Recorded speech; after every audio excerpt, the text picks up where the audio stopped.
ام المومنین حضرت عائشہ رضی اللہ تعالیٰ عنہ سے روایت ہے، نبی صلی اللہ علیہ وآلہ وسلم نے فرمایا، اللہ تعالیٰ نرمی کرنے والا ہے اور ہر معاملے میں نرمی کو پسند فرماتا ہے۔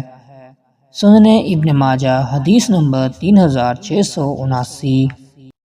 حضرت ابو ذر رضی اللہ تعالیٰ عنہ سے روایت ہے، رسول اللہ صلی اللہ علیہ وآلہ وسلم نے فرمایا، غلام تمہارے بھائی ہیں جنہیں اللہ نے تمہارے زیر دست ماتحت بنا دیا ہے، لہٰذا جو کھانا تم کھاتے ہو اس میں سے انہیں کھلاؤ، اور جو لباس خود پہنتے ہو اس میں سے انہیں پہناؤ، اور ان کو وہ کام کرنے کا حکم نہ دو جو ان پر غالب آ جائے، اور اگر ضرورت کے تحت انہیں ایسا کام دو تو اس کی انجام دہی میں خود بھی ان کی مدد کرو۔ سنن ابن ماجہ حدیث نمبر 3690۔